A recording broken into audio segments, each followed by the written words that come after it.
جرأت کا نام ہے دیوبند والے، عالی مقام ہیں دیوبند والے۔ جرأت کا نام ہے دیوبند والے،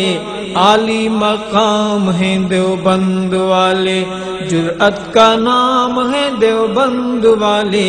عالی مقام ہیں دیوبند والے، عالی مقام ہیں دیوبند والے۔ اللہ کا دین پوری دنیا میں عام کر گئے، اللہ کا دین پوری دنیا میں عام کر گئے۔ کفری طاقتوں کا پہیا جو جام کر گئے، کفری طاقتوں کا پہیا جو جام کر گئے۔ ان کے غلام ہیں دیوبند والے، عالی مقام ہیں دیوبند والے۔ ان کے غلام ہیں دیوبند والے، عالی مقام ہیں دیوبند والے۔ جرأت کا نام ہے دیوبند والے، عالی مقام ہیں دیوبند والے۔ معزز ناظرین کرام، جب سے اللہ رب العزت نے اس کائنات کو تخلیق کیا ہے، حضرت آدم علیہ السلام کو وجود بخشا ہے، اس وقت سے لے کر آج تک اہل حق اور اہل باطل کے درمیان معرکہ رہی جاری ہے، اور تاریخ کا مطالعہ بتاتا ہے کہ ہر دفعہ، ہر دور کے اندر، ہر وقت فتح ہمیشہ حق والوں کو ہی نصیب ہوئی ہے۔ اسی سلسلے کی ایک کڑی جس کا میں آپ کو بتانے لگا ہوں، کچھ عرصہ قبل اہل بدعت کی ترجمانی کرتے ہوئے بریلویوں کے ایک نام نہاد مناظر سعید اسد فیصل آبادی نیٹ پہ آیا اور علماء دیوبند کو مناظرے کا چیلنج کیا۔ اس کے کچھ عرصہ بعد اس کا بے وقوف بیٹا ذیشان اسد وہ بھی نیٹ پر آیا، اس نے بھی علماء دیوبند کو، اہل سنت والجماعت کو مناظرے کا چیلنج کیا۔ خاص کر مناظر اہل سنت مفتی محمد حماد نقشبندی صاحب کا نام لے کر اس کو چیلنج کیا اور کہنے لگا اگر آپ فیصل آباد میں نہیں آ سکتے تو مجھے بلا لیجیے، آپ ذیشان اسد کا یہ کلپ ملاحظہ فرمائیں۔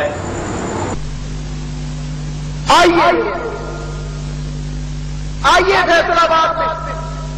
چلے آپ نے فیصل آباد میں نہیں آنا، مجھے اپنے شہر میں بلائیے، ہم وہاں بھی آنے کے لیے تیار ہیں۔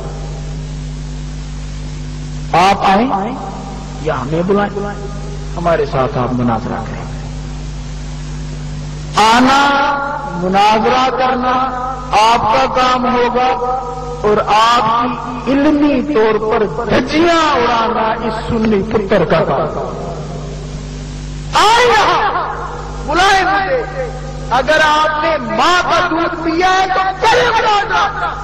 ہے، اگر آپ نے اتنی ہمت تو کرے مناظرہ۔ مناظرہ کرنا آپ کا کام ہوگا، علمی چیچڑے اڑانا سنی پتر کا کام۔ گستاخی پر مناظرہ ہو۔ اور یہ ویسے بھی آج کل ہم بڑا شور سن رہے ہیں کہ لاہور کا کوئی مفتی ہے جی حسن، پتہ نہیں کیا نام ہے، مفتی حماد ہے جی، کوئی وہ کہہ رہا ہے جی میں نے سعید اسد سے مناظرہ کرنا ہے۔ اور یار کبھی کو چیلنج ہے میرا، تو آؤ تو صحیح ایک مرتبہ یہ مفتی حماد جو بھی ہے تم بھی سن لو، اور نعمانی صاحب آپ بھی سن لو۔ آپ دونوں ایسا کریں، متفقہ طور پر نمائندہ بن کر آئیں۔ علامہ سعید احمد اسد صاحب تو آپ سبھی کو معلوم ہے نا جی، سنیوں کے متفقہ نمائندے ان کے سپوکس میں ہیں۔ آپ آئیں، مناظرہ کر لیں، جو جیتا وہ دوسرے کا پیر ہوگا۔ آپ آئیں۔ معزز سامعین کرام، آپ نے ذیشان اسد کے اس چیلنج والے کلپ کو ملاحظہ فرما لیا۔ اس کے اس چیلنج کو مفتی محمد حماد نقشبندی صاحب نے اپنے رائے سنت کی شمارہ نمبر 5 کے اندر ان کے چیلنج کو قبول کرنے کا اعلان کیا، اور اس کے اندر لکھا کہ تم رضا خانی مولویوں کے جتنے بھی چیلنج ہیں، جس موضوع پر بھی ہیں، میں ان سب کو قبول کرتا ہوں۔ اس کے قبول کر لینے کے بعد فیصل آباد کے اندر اہل سنت والجماعت کے نمائندہ حضرت مولانا نواز صاحب کے پاس سعید اسد بریلوی کے کچھ نمائندے مولوی ابرار اور مولوی صدیق صاحب وہ رسالہ لے کر آئے اور کہنے لگے کہ سعید اسد نے اور اس کے بیٹے نے چیلنج کیا تھا، مفتی حماد صاحب نے وہ چیلنج قبول کر لیا ہے، تو ہم سعید اسد کے نمائندے بن کے آئے ہیں، ہم یہ مناظرہ کرانے کے لیے تیار ہیں۔ عالی مقام ہیں دیوبند والے، جرأت کا نام ہے دیوبند والے، عالی مقام ہیں دیوبند والے۔ اللہ کے شیر ہیں یہ، بے حد دلیر ہیں یہ، اللہ کے شیر ہیں یہ، بے حد دلیر ہیں یہ، امت کا مان ہے یہ، اصحاب خیر ہیں یہ، امت کا مان ہے یہ، اصحاب خیر ہیں یہ، سب کے امام ہیں دیوبند والے،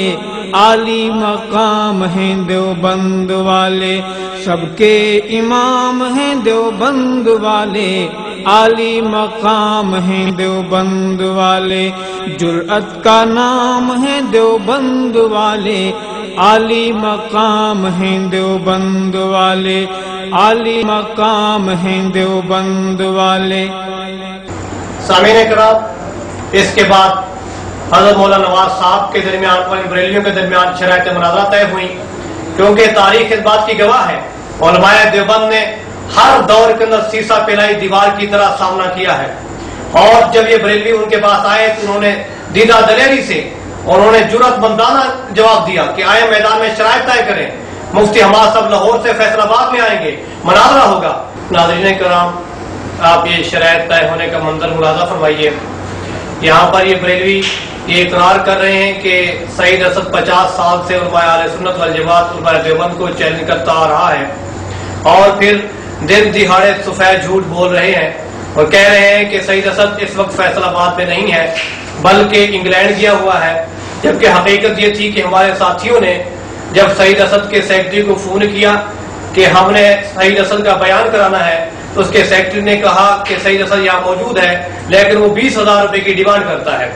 اس سے معلوم ہوا کہ سعید اسد وہاں موجود تھا فیصل آباد کی سرزمین پر، یہ لوگ اس کے جو نمائندے تھے دن دہاڑے جھوٹ بول رہے تھے۔ ناظرین کرام، میں یہ سمجھتا ہوں کہ یہ سعید اسد کے نمائندگان جو جھوٹ بول رہے ہیں ان کا کوئی قصور نہیں ہے، ان کی تاریخ اٹھا کر دیکھیے۔ جھوٹ کا آغاز ان کے ابا اور روحانی باپ احمد اللہ خان نے حسین الحرمین لکھ کر جھوٹ کا آغاز کیا، آج یہ اسی نقشے قدم پر چلتے آ رہے ہیں، ان کی مجبوری ہے یہ جھوٹ بولنا، یہی وجہ ہے ان کو پتا ہے کہ احمد اللہ خان صاحب نے حسین الحرمین کے ساتھ جھوٹ بولے ہیں، یہی وجہ ہے کہ کبھی بھی حسین الحرمین کے مطابق گفتگو کرنے کو تیار نہیں ہوتے۔ اگر ان کو یقین نہ ہوتا ہے جھوٹ کا تو یقیناً یہ مناظر اہل سنت مفتی محمد حماد نقشبندی صاحب کی یہ شرائط قبول کر چکے ہوتے۔ آپ ان کو دیکھیے، احمد اللہ خان صاحب نے حسین الحرمین لکھ کر جھوٹ کا آغاز کیا، آگے حامد اللہ خان صاحب کی تحریرات کو دیکھیے، اور اس کے بعد مصطفیٰ اللہ خان صاحب کے جھوٹوں کو ملاحظہ فرماتے چلے جائیں، آگے چلتے چلتے احمد یار نعیمی صاحب کو بھی دیکھیے، اشرف سیالوی، کوکب نورانی اور حریف قریشی، سعید اسد، تمام لوگ اس کے نقشے قدم پر چلتے آ رہے ہیں۔ میں اس دن ہی بات کوئی بھی بندہ انہوں نے گل نہیں کی کتنے دنوں کی مینوں نے دسیا تو ہی چلیا ایویں دسیا میں تھوڑے کہہ دینا جی وہی تو میں گل کر رہا ہوں اج بھی بات ہے سارے پنڈ آؤ کرو اس بات تھوڑی ہیلو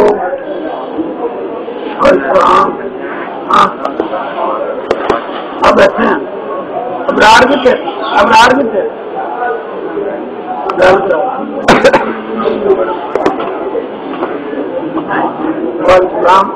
نواز صاحب کہتے ہیں میں نے پہلے پتا کر لا اصل صاحب ہے جو کہتے میں پتا کر لیا اتنے ہی اتنے نہیں میں گل کی میرا پتا کوئی اج بنا رابطہ انہوں نے مینو کہ نہیں انہوں نے نمائندہ رابطہ انہوں نے گل کہی مینو یہ کہتے آ کہ انہوں نے فون کر کے پتا کر کے گل کی باہر نکل کے فون کیا انہوں نے شہید صاحب کی واپسی کی کوئی ڈیٹ ہے جی شہید صاحب کی واپسی کی ڈیٹ کہڑی ہے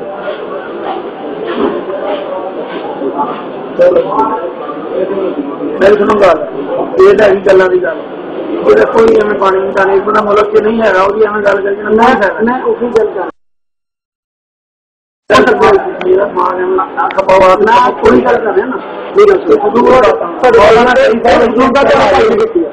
وہ بزرگوں کو بھائی نے کی ہے کہ نہیں میں بزرگوں کو بھائی نے کی ہے اپنے اپنی مسجد کھائی جاؤ گی جیسے شام کھایا جاؤ گا اس طرح میں دینا پورا بات چل رہا تھوڑی سی کرنی چاہیے میرا نظر نہ آیا اگر شیر کرنا آئے مونا ماتر نہ آئے اسے ٹھیک ہے مناظرہ نہیں ٹھیک ہے اگر شرائط کا شیر کا نام ملک کی نہیں ہے رابطہ نے جیتا نہیں کنفرم ہو سکے وہ بعد میں ممکن چلے گئے لے کے بعد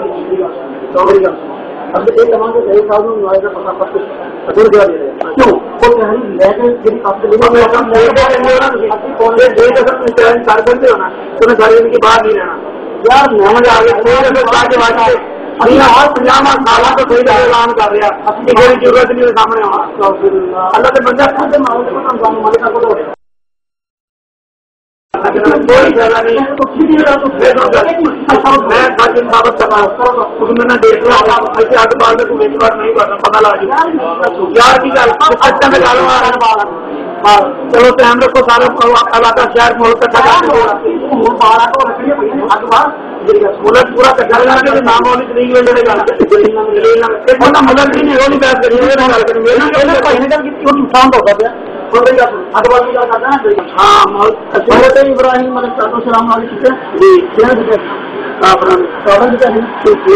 مسلمان ٹھیک ہے نا مسلمان سمجھ نہیں ایسے چڑھتے ہیں صحیح ہوا باہر نکلے آؤں گا اگر تو پیسہ بھی ہاں ٹھیک ہے کھڑیا میں نہیں کرتا لکھ کے دو لکھو میں پورے ملک سے اعلان کرنا ٹھیک ہے اتنے آنا اور پہلے مینو ابراہیم نے پورے ملک سے اعلان کیا ابراہیم علیہ السلام کا واقعی پوری قوم کٹی گئی اور آپ لا دیتی گئی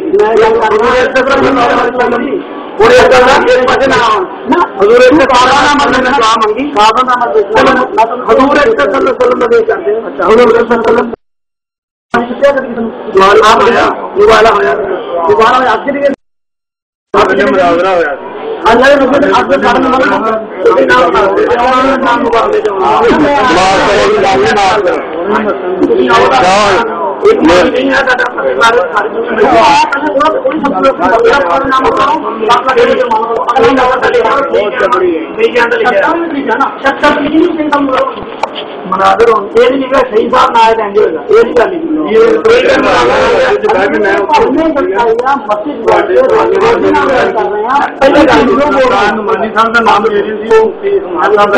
جا تیری بھائی نے میرا دیتا جا تیرا بھائی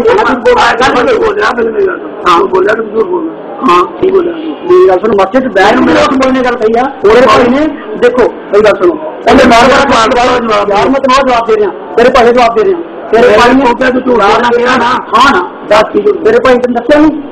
میں دس رہا نا چپ کر ہوں چپ کروں دسوں میں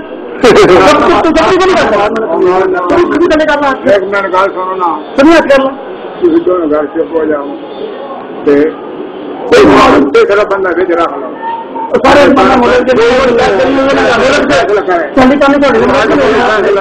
میری ذمہ ہے نا سچے سمجھ آ گئی جس دن آ جان میرے کو آ جانا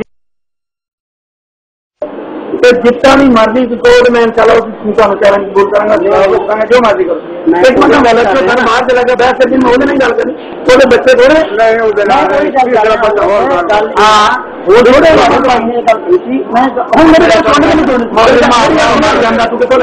مار گیا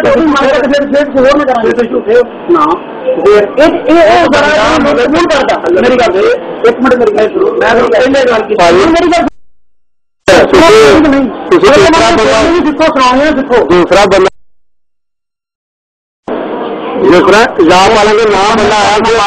دوسرا بندہ بات کر لی تو بندہ